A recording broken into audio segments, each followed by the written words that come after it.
કોંગ્રેસમાં ઉમેદવાર બદલવાની પ્રક્રિયા બાદ ઉદ્ભવેલી સ્થિતિથી ભાજપને વગર માંગે મુદ્દો મળી ગયો હતો।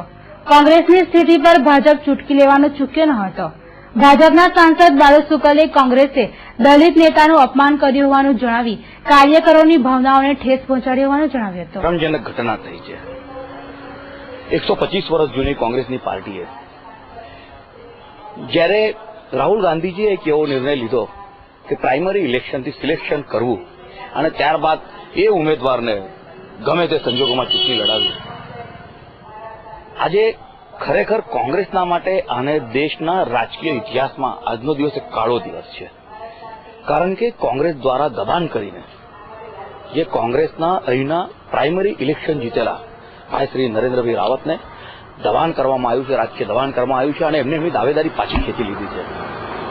આખા દેશમાં નરેન્દ્રભાઈ મોદી સાહેબનું જે વાતાવરણ છે, જે પ્રમાણે આખો દેશ તેમની પડખે ઉભો છે અને તેવા સંજોગોમાં આ પ્રકારની જે ઘટના છે એ કોંગ્રેસની માનસિકતા છતી કરી રહી છે। આપણે બધા જ જાણીએ છીએ કે વડોદરા શહેર ડોક્ટર બાબા સાહેબ આંબેડકરનું શહેર છે। ભારતીય બંધારણે દલિત સમાજને જે એક અનેરું મહત્વ આપવામાં આવ્યું છે તેમાં સૌથી મોટું યોગદાન જો કોઈના હોય તો બંધારણના ઘડવૈયા બાબા સાહેબ આંબેડકરજી છે। તેવા ભારત દેશમાં કોંગ્રેસ પાર્ટી જે પોતાની જાતને દાવો કરે છે કે એ દલિતોના ઉદ્ધારક છે, એ જ્યારે એક દલિત નેતાને, એક દલિત કાર્યકર્તાને ચૂંટણીના મેદાનમાંથી બહાર જવાની વાત મૂકે છે, પેલા બિચારા તો એવું કહે છે કે ભાઈ મને નથી લડવું એટલે હું દૂર જવું રહ્યો છું।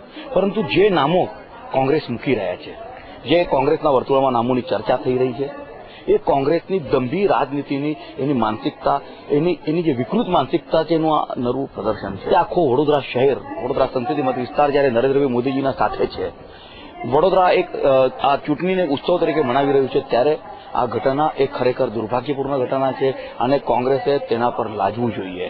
પરંતુ આનો જવાબ વડોદરાની જનતા આપશે। વડોદરાની જનતા, વડોદરાના મતદારોને જે કોઈક ઠેકાને એવું હતું કે આ બે રાજકીય પાર્ટી વચ્ચેની લડાઈ છે, આજે કોંગ્રેસે પુરવાર કરી દીધું કે નરેન્દ્રભાઈ મોદીના કક્ષામાં તેમની પાસે કોઈ નેતા નથી। જે એક નવી એક પદ્ધતિથી સિલેક્શન કરીને, ઇલેક્શન કરીને, પ્રાઇમરી ઇલેક્શનથી જેને ઉમેદવારો તેને પણ ખસી જવાની ફરજ પાડનારી આ કોંગ્રેસ પાર્ટીને દેશની જનતા એક નવો પાઠ બનાવશે અને જે વાતાવરણ આખા એ દેશમાં છે તે સંપૂર્ણ ગુજરાતમાં વાતાવરણ નિર્માણ થઈ ગયેલું છે। 26 સીટો ગુજરાતની એ ભારતીય જનતા પાર્ટી જીતવાની છે।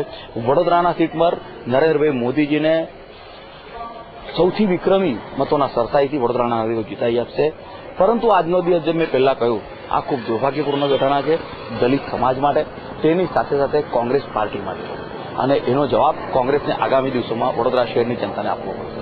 જ્યારે શહેર ભાજપ પ્રમુખ ભરત ડાંગરે પણ કોંગ્રેસ પર કટાક્ષ કરતા રાહુલ ગાંધીના પ્રાઇમરીઝનું બાળમરણ ગણાવ્યું હતું।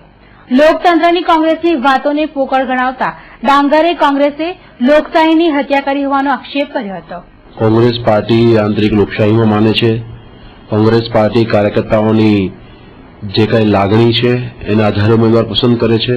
આ પ્રકારનું વાતાવરણ ઉભું કરીને એક પાયલોટ પ્રોજેક્ટ તરીકે આ પ્રાઇમરી ઇલેક્શન રાહુલ ગાંધીએ જાહેરાત કરી અને એ જ પ્રાઇમરી ઇલેક્શનનું શરૂઆતમાં જ રાહુલ ગાંધીના વિચારનું બાળમરણ થયું હોય એવું મને દેખાય છે। જે પ્રકારનું પાર્ટીની લોકશાહીની વાત છે, કોંગ્રેસ પાર્ટીનો વિષય છે, તેમ છતાં પણ તો કોઈ પણ પોલિટિકલ પાર્ટીમાં આ પ્રકારે મતદાન થાય અને પછી ઉમેદવાર બદલાય તો મને લાગે છે કે કોંગ્રેસની આંતરિક લોકશાહીની પણ હત્યા થઈ છે। સાથે સાથે કોંગ્રેસના કાર્યકર્તાઓ, જે અસંખ્ય કાર્યકર્તાઓએ મતદાન કર્યું છે, આ બધા જ કાર્યકર્તાઓનું અપમાન કહેવાય। આજે તમારે મતદાન કરવા માટે બોલાવે, મતદાન દ્વારા ઉમેદવાર પસંદ કરવામાં આવે અને પછી ઉમેદવાર બદલવામાં આવે, અને મને લાગે કોંગ્રેસના કાર્યકર્તાનું અપમાન છે। અને એક દલિત યુવાન જે પોતાની તાકાતથી ઉમેદવાર બન્યો હશે અને દલિત યુવાનને બદલ્યો, એટલે જે કોંગ્રેસની માનસિકતા, દલિત વિરોધી માનસિકતા જે છે, જે વારંવાર કહેતા આવ્યા છે કે કોંગ્રેસ એ દલિતોને માત્ર મત લેવા માને છે, દલિતોને ન્યાય આપવામાં, દલિતોને લીડરશીપ આપવામાં બિલકુલ માનતી નથી। આ ફરી એકવાર સાબિત થયું છે। આમ હારેલી, થાકેલી, ગભરાયેલી, હતાશામાં ગરકાવ થયેલી કોંગ્રેસ દ્વારા જે પ્રકારનો નિર્ણય થયો છે, મને લાગે છે કે આ જ નિર્ણય આગામી દિવસોમાં કોંગ્રેસ પાર્ટીને ભારે પડશે। કોંગ્રેસના કાર્યકર્તાઓ, દલિત સમાજ કોંગ્રેસને સબક શીખવાડશે અને વડોદરા શહેરની સંસ્કારી નગરીના નગરજનો સૌ જે વિકાસ સાથે વરેલા લોકો છે, જે નરેન્દ્ર મોદીની લોકપ્રિયતામાં વધારો કરતા રહ્યા છે, એ બધા જ લોકો સમજુ શિક્ષિત હોવાને કારણે આગામી દિવસોમાં જ્યારે બહારનો ઉમેદવાર આ લોકો અહીંયા મૂકી રહ્યા છે ત્યારે મને લાગે છે કે વધારે મોટી હારથી કોંગ્રેસને આ ચૂંટણી પડવાની છે. કોંગ્રેસ પાર્ટી માત્ર વડોદરામાં નહીં સમગ્ર દેશમાં ગભરાઈ ગઈ છે. નરેન્દ્રભાઈ જેવું એની પાસે નેતૃત્વ નથી, એમની પાસે વિકલ્પ પણ નથી. જે રાહુલ ગાંધી નેતૃત્વ કરીને કોંગ્રેસ ચાલવા માંગે છે એના વિચારોનું દફન કરે છે આ લોકો, એમના વિચારોનું બાળમરણ કરે છે. કોંગ્રેસ પાસે વિઝન ન હોવાને કારણે, નેતૃત્વ ન હોવાને કારણે કોંગ્રેસ પાર્ટીની નૈયા ડૂબવાની નક્કી છે અને એને જ કારણે આવા આત્મઘાતી પ્રકારના નિર્ણયો કોંગ્રેસ પાર્ટી કરી રહી છે.